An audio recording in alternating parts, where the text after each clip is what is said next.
जौनपुर के बदलापुर थाना क्षेत्र के अंतर्गत तियरा गांव निवासी नम्रता यादव ने जिले का नाम रोशन किया है। पिछले दिनों रूस में आयोजित ग्रैपलिंग कुश्ती में जौनपुर की इस बेटी ने कांस्य पदक जीता था। नम्रता यादव जब घर लौटी तो उनकी जीत पर बधाई देने के लिए पूरा जिला उमड़ पड़ा। एक गरीब परिवार से ताल्लुक़ रखने वाली नम्रता यादव जब 3 साल की थी तो सिर से पिता का साया उठ गया। मां नीता देवी उनको लेकर मछली शहर तहसील के बरई पार नेवड़िया गांव चली आईं। मछली शहर के शिव गोविंद महाविद्यालय से उनकी शिक्षा चल रही है। शुरुआती दिनों में ही कुश्ती के प्रति लगाव देख कोच मनोज यादव ने उन्हें दांव पेच सिखाने शुरू कर दिए।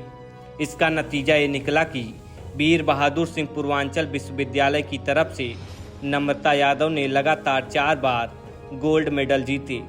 उनकी इस कामयाबी पर उत्तर प्रदेश की टीम में उनका चयन हो गया। अक्टूबर 2021 में नई दिल्ली में आयोजित ग्रैपलिंग कुश्ती प्रतियोगिता में हरियाणा, पंजाब, दिल्ली और हिमाचल के खिलाड़ियों को उन्होंने पटखनी दी। इसके बाद उनका सफ़र रुकने का नाम नहीं ले रहा था।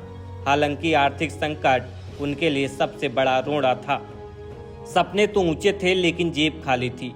इसी बीच रूस में आयोजित प्रतियोगिता के लिए नम्रता का चयन हो गया। नम्रता रूस पहुंची तो हजारों ने तिरंगे का मान घटने नहीं दिया। एक एक कर खिलाड़ियों को मात देते हुए वह सेमीफाइनल तक पहुंच गई। हालांकि वहां उन्हें हार का सामना करना पड़ा। इस प्रतियोगिता में उन्हें कांस्य पदक से नवाजा गया। नम्रता के पदक मिलने की खबर जब जौनपुर आई तो यहाँ लोगों में खुशी की लहर दौड़ पड़ी। इसके बाद सभी को इंतजार था नम्रता के वापस गांव आने का। शनिवार की देर शाम जब नम्रता अपने गांव पहुंची तो वहां जीत की बधाई देने वालों का तांता लग गया। लोगों ने पूरा बदलापुर में जुलूस निकाल कर उन्हें बधाई दी। अब नम्रता का सपना अपने पदक के सफर को आगे बढ़ाने का है। प्राप्त किया कांस्य पदक जीतकर देश का नाम रोशन की नम्रता यादव, सबसे पहले आपका जय भारत में बहुत बहुत स्वागत।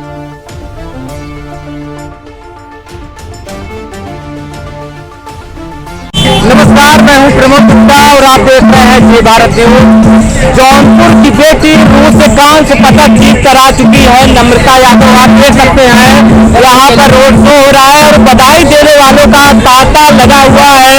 और हम बेटी से जानेंगे कि किस तरह से मंजिल को प्राप्त किया कांस्य पदक जीत कर देश का नाम रोशन की नम्रता यादव। सबसे पहले आपका जय भारत में बहुत बहुत स्वागत है। कैसा लग रहा है? बहुत अच्छा लग रहा है सर। क्या कहना चाहेंगे? आप जीत कर आई हैं। बड़ी खुशी हुई है, सब जीत कर आए हैं और भी लोग गाँव वाले देखे सर, अच्छा लगा। कितने मुश्किलें आई?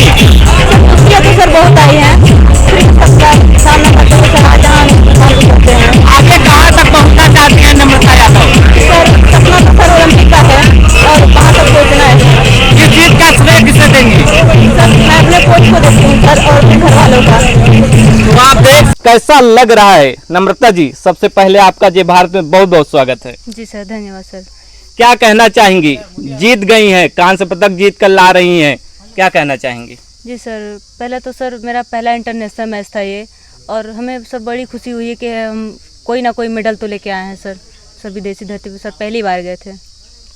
तो किस तरह से ट्रेनिंग हुई, कैसे वहां तक पहुंची?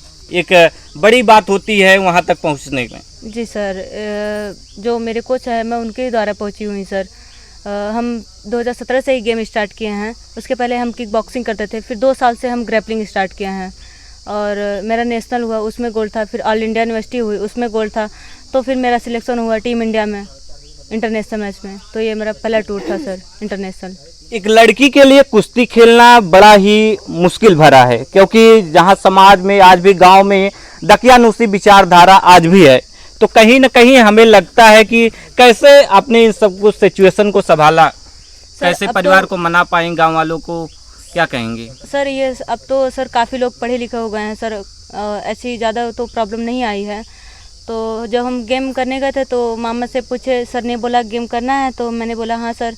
तो मामा से पूछे, मामा बोले कि ठीक है अगर गेम करना चाहती हो तो फिर कर लो। सर घर का सपोर्ट मिला, घर का सपोर्ट नहीं मिलता तो सर आज हम यहाँ नहीं होते। और एक अच्छा गाइडलाइन भी होना चाहिए जो कि हमारे पास थे, मनोज सर थे, मनोज कुमार यादव, जो मछली शहर के ही हैं जी, वो हमारे ट्रेनर भी हैं, कोच वही हैं।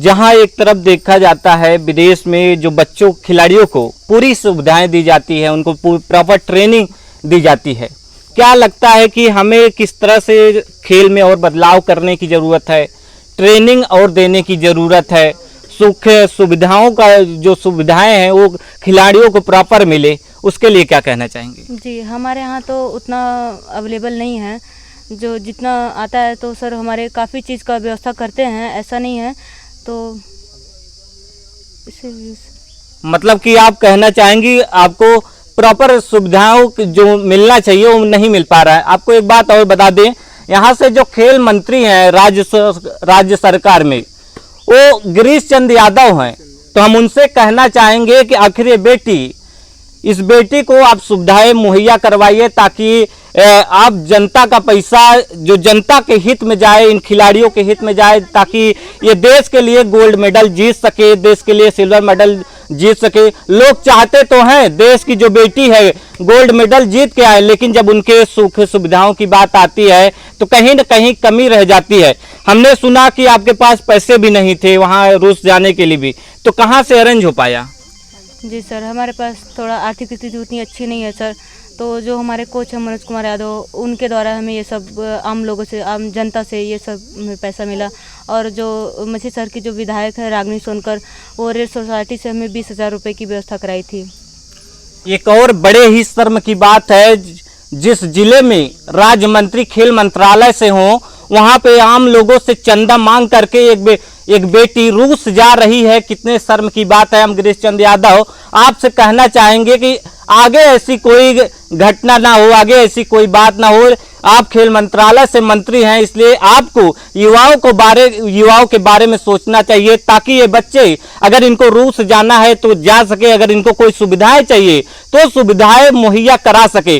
तो और क्या कहना चाहें, कोई एक बात जो आप दर्शकों से कहना चाहें? जी, किसी भी चीज़ को करने के लिए सर एक लगन होनी चाहिए, एक धैर्य होना चाहिए। सर आजकल के लोग हैं सर 1-2 महीने में सर सोचते हैं ओलंपिक जीतने से, तो सर ऐसा नहीं होता है। उसके लिए एक लगन एक जुनून, जिद होनी चाहिए किसी चीज़ को करने के लिए सर। सरकार से कोई मांग है आपकी जो सरकार से आप कहना चाहें? जी नहीं सर, हम सरकार से कोई मांग नहीं कर रहे हैं, और यही कि जो भी खिलाड़ी गेम खेलना चाहता है, आगे बढ़ना चाहता है, उसको सपोर्ट करना चाहिए सर। जी, मतलब सुविधाएं उपलब्ध कराए सरकार। तो माता जी भी है, माता जी से भी हम बात करेंगे। माता जी, बिटिया अब रूस से आ गई है, काफी समय से इंतजार था आपको, क्या कहना चाहेंगे? क्या कहना चाहेंगे, बहुत खुशी की बात है। हाँ, वहाँ से कांस्य पदक जीत के आई, मैं बहुत अच्छा लगा। हर बेटी हर घर में से नाम करें। और क्या कहना चाहेंगे, किस तरह से बेटी का सफर रहा, अब नाम रोशन कर रही है बिटिया? जहां गांव में एक तरफ लोग बिटिया को पढ़ाने से कतराते हैं, बिटिया को स्कूल भेजने से कतराते हैं, वहीं आपकी बिटिया आगे बढ़ रही, क्या कहेंगे? मैं बहुत गर्व की बात है, हमारी बिटिया आगे बढ़ी और आगे बढ़े और आगे मौका मिले, ये सब बातें हैं। और अब मैंने सुना कि मदद भी आप आम लोगों से मिली थी। हाँ। सरकार से कोई मदद नहीं मिली, मंत्री से कोई मदद नहीं मिली, जनप्रतिनिधि से कोई मदद नहीं मिली, क्या कहेंगी?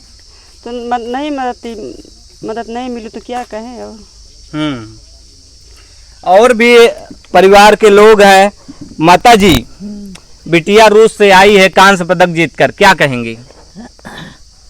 कही बड़ी खुशी की बात बा। हाँ। बिटिया और आगे बढ़े, भगवान करें। हाँ। इनका आगे कुल मिजाज जाए। हाँ, और आगे बिटिया बढ़े, और आगे बिटिया बढ़े, और भैया लोग के सबके दिमाग आगे बढ़े। हाँ। ना हुए कि नहीं। हाँ। और भी कुछ लोग हम बातचीत करने की कोशिश करते हैं। भैया, बिटिया अब जीत कर आई है, क्या कहेंगे? हम इनके बारे में कहना चाहेंगे कि गांव में जो प्रतिभाएं हैं, गांव में कभी भी प्रतिभाओं की कमी नहीं है। अगर मतलब हमारे पास कमी भी है, जो चीज़ सुविधाओं की कमी है, चाहे जिस चीज़ की कमी है, गांव से भी प्रतिभाएं निकल सकती हैं। चाहे वो उनको ये नहीं है कि हमारे पास अगर पैसा अच्छा है, हमारे पास सुख सुविधा अच्छी है, तभी प्रतिभाएं निकलेंगी। जैसे कि प्रूफ के रूप में नम्रता यादव को देख ही सकते हैं आप लोग। नम्रता यादव ने, इनके पास ना आर्थिक मतलब समस्याएं बहुत ज़्यादा थी, तब भी इन्होंने चंदा मांगकर और जो खेल मंत्री हैं उनका भी सहयोग न मिलने के बाद भी इनके इरादे बुलंद होने के बावजूद ये इन्होंने रूस में गोल्ड मेडल तो नहीं जीत पाए, लेकिन कांस्य पदक जीतकर अपने गांव का नाम रोशन की, अपने समाज का नाम रोशन की। और इससे जो नीचे दबे तबके के लोग हैं उनको ये जाता है, मतलब कि अगर इरादे बुलंद हों तो अच्छे अपने मेडल पा सकते हैं, अच्छी जगह पे जा सकते हैं। अगर इरादे बुलंद हो तो कुछ भी आप कर सकते हैं। और हम लोगों से बातचीत करेंगे। क्या भैया क्या कहेंगे? नम्रता यादव कांस्य पदक जीतकर रूस से भारत आ चुकी हैं, अपने गांव आ चुकी हैं, क्या कहना चाहेंगे? नम्रता के लिए मैं यही कहना चाहूँगा सर, ये लड़कियों के लिए एक आइडल बनी है। मैं यही चाहूँगा कि गांव की सारी लड़कियां नम्रता की तरह रूस जाएं, लंदन जाएं, फ्रांस जाएं, जर्मनी जाएं और हमारे देश के लिए मेडल लेकर आए। मेरे देश के लिए गर्व की बात है, मेरा प्रदेश के लिए, मेरे ज़िले के लिए, मेरे ब्लॉक के लिए, मेरे गांव के लिए, इससे बड़ी और कोई चीज़ हो ही नहीं सकती। एक तरफ जहां बेटियों को घर से नहीं निकलने दिया जाता है, उनको पढ़ने से रोका जाता है, कई जगह ऐसा देखा, क्या कहना चाहेंगे? मैं इसके लिए समाज को ही दोषी ठहराता हूँ। समाज को लड़कियों के प्रति अपने नज़रिए को बदलना चाहिए और ये कहीं भी लड़के से कम नहीं है, इसलिए लड़कों से भी ज़्यादा हम छात्राओं को हर सुविधा देनी चाहिए। मैं सरकार से भी ये अपील करूँगा कि लड़कियों को आगे लाने के लिए और ज़रूरत है, केवल कागजी कार्रवाई नहीं चलेगा, इनको सुख सुविधा दें। और भी कुछ लोग हैं, महिलाएं हैं, कहते हैं कि एक महिला जीत के, एक लड़की जीत के आई है कांस्य पदक, तो कैसा लग रहा है? आप भी एक महिला हैं और एक लड़की कांस्य पदक जीत के आई है, क्या कहेंगी? हम लोग को बहुत खुशी है। हम लोग यही चाहते थे कि हम लोग का कभी अभी इतना दिन तक घर रोशन नहीं हुआ था, जिला या मतलब कुछ नहीं हुआ था। अभी मेरी बेटी जीत कर आई तो बहुत हम लोग को खुशी हुआ कि कम से कम ये जिले का नाम रोशन हुआ और ये घर का भी नाम रोशन हुआ। आज तक ऐसा हुआ नहीं था। लड़कियां अब लग रहा है कि किसी दिशा में पीछे नहीं रहेंगी। नहीं, बेटी बेटा पीछे हो जाते हैं, लेकिन लड़की अपने नाम रोशन के लिए हमेशा आगे बढ़ना चाहती हैं। हाँ। माता पिता का हमेशा दिल खुश रखना चाहती हैं। मतलब अब लड़के पीछे हो जाएंगे, आपका कहना ये है? नहीं, मतलब लड़के उतना नहीं सोचते हैं आगे निकलने के, लेकिन बेटी हमेशा अपने मतलब ऊंचे पद पे जाने के लिए लक्ष्य की प्राप्ति के लिए मेहनत करती रहेंगी। हमेशा मेहनत करती हैं। और भी आंटी जी हम बात करेंगे। आंटी जी, बेटी आ चुकी है, क्या कहेंगे? हाँ भैया, बहुत खुशी की बात बा। बहनी हमारे ऐसे जुड़े रहें, हमेशा आगे जाएं, इसे सब सुख से रहें भैया। और आप सब समझें ओकरे बारे में, आगे बढ़ावे हमारी बेटी के। जरूर बढ़ेंगी, लगातार मेहनत करेंगी और आगे बढ़ेंगी। आप इधर आ जाइए। अब बहन है, अब बहन है नम्रता की। नम्रता जीत के आई हैं, कितनी खुशी हो रही है? सर बहुत खुशी हो रही है। हाँ, तो क्या आप भी इसी तरह आगे बढ़ेंगी? हाँ सर, बढ़ना तो चाहते हैं। क्या लगता है कि आगे बढ़ने में कितना सहयोग रहेगा, कितना मेहनत करेंगी? सर जितना हो सकेगा उतना तो करेंगे। हाँ, नम्रता यादव आपकी बहन जी सर, भारत आ चुकी हैं रूस से कांस्य पदक जीत के, क्या कहेंगे? क्या कहेंगे सर, बहुत खुशी की बात है सर। हाँ जी, कितनी दिक्कतें हुई होंगी, आपको क्या लगता है? सर बहुत दिक्कतें हुई थी। हम लोग आम जनता से मतलब सर सब लोग सहयोग किए हैं और सर पूरा हो गया है जी। और जिस तरह से वो लोग सहयोग किए थे उसी तरह से दीदी भी मेहनत करके कांस्य पदक ले आई। सरकार से कुछ मांग है आपकी? क्या मांगे सर, जहाँ जाना होगा सब मतलब जो करेंगे वो सरकार करे, दे, उनका मतलब रिस्पॉन्सर मिले उनको। जी, यही सब मांग क्या है सर, यही सब है सर। तो आप देख सकते हैं नम्रता यादव बिटिया घर पे आ चुकी है और यहाँ घर पे खुशी का माहौल है। लगातार यहाँ पर बधाई देने वालों का तांता लगा हुआ है। और हम गिरीश चंद्र यादव मंत्री से भी कहना चाहेंगे, इस बिटिया का जो भी हक है, जो भी चाहे सुख सुविधा, उसको मुहैया करवाई जाए। प्रमोद गुप्ता, जय भारत, जौनपुर।